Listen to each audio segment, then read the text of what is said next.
இன்னைக்கு கிட்னி வந்து கழுவுறதுக்கு இன்னைக்கு வந்து மெடிக்கல்ல இடம் பத்தலன்னு சொல்லி அறிக்கை விடுறாங்க. சரி, உங்க கிட்னிய வந்து தாராளமா சுத்தம் பண்ணுவதற்கு வைத்தியம் சொல்லி தரேன். இது எல்லாரும் கண்டிப்பா போய் செய்யுங்க. முழு சோளங்க. இந்த சோளத்துல வந்து இறைவன் வந்து அற்புதமான மருந்த உள்ள வச்சிருக்கிறார். சரிங்களா? இந்த சோளத்தை நீங்க நல்லா உரிக்கணும் அப்படி. சரிங்க, இந்த சோளத்தை உரிச்சாச்சு. இந்த சோளத்துல என்ன மருந்து இருக்கு அப்படி எடுத்துக்கிட்டயா, சோளம் வந்து ஹை ஃபைபர். சோளத்தை அவிச்சு சாப்பிட்டுருங்க. நான் சோளத்தை மருந்தா சொல்ல கிடையாது. இந்த பாருங்க, இந்த சோளத்தோட முடி இருக்கு பார்த்தீங்களா? ஓகே, இது தெரியுதா உங்களுக்கு? இதாங்க மருந்து. இது அற்புதமான மருந்து குப்பைக்கு போய்கிட்டு இருக்கு.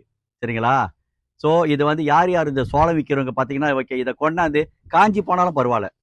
சரிங்களா? காஞ்சி போனாலும் பரவாயில்ல. ஓகே, இதை கொண்டு வந்துங்க நல்லா எடுத்து நல்லா ஒரு பிடி நல்லா உள்ள இருக்கணும். ஓகே, இதான் அதோட இது. அந்த நாறு, இந்த நாருக்குள்ள வந்து ஹை பொட்டாசியம், நல்ல அருமையான பொட்டாசியம்.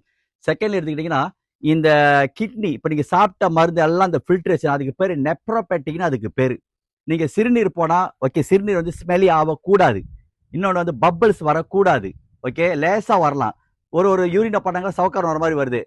தொடர்ந்து 7 நாள் இது எப்படி பருகுன்னு எடுத்துக்கிட்டீங்கன்னா, நல்லதை இவ்வளோ எடுத்து சட்டியில போட்டு ஒரு 1.5 லிட்டர் தண்ணி எடுத்து ஊற்றிட்டு ஒரு கரண்டி சீரகத்தை எடுத்து போட்டு, ஓகே, சீரகமும் மல்லியும், ஓகே, அந்த மிளகுமா இருக்கும் வெள்ளை வெள்ளையா மல்லி, சரிங்களா? குத்தும்பானுவாங்க மிளாயில. ரெண்டையும் வந்து ஒரு டேபிள் ஸ்பூன் நல்லா இடிச்சு இதுல போட்டுட்டு, இதை நீங்க போட்டுட்டு குடிச்சிட்டு 3 நாள் சென்று 4வது நாள் உங்க யூரினை நீங்க பிடிச்சி செக் பண்ணி பாருங்க. கிறிஸ்டல் தண்ணி மாதிரி இருக்கும், ஸ்மெலி இருக்காது. இந்த கிரெட்டின்னு சொல்றாங்களா இல்லையா, அது குறையறதுக்கு வாய்ப்பு இருக்கு. சிறுநீர் நல்ல இலகுவா போவோம். உங்களுடைய சிறுநீர் வந்து வாடை இருக்காது. சிறுநீர்ல வாடலைன்னா உங்க கிட்னி சுத்தமாச்சுன்னு அர்த்தம். உங்க கிட்னி சுத்தமாச்சுன்னா உங்க ரத்தம் வந்து பியூரிஃபிகேஷன், சுத்தமாகிட்டு இருக்குன்னு அர்த்தம். சரிங்களா?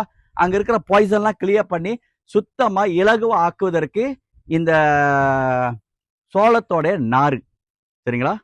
செஞ்சு சாப்பிடுங்க, ஆரோக்கியமா ஆகுங்க. மீண்டும் சந்திப்போம். நன்றி, வணக்கம்.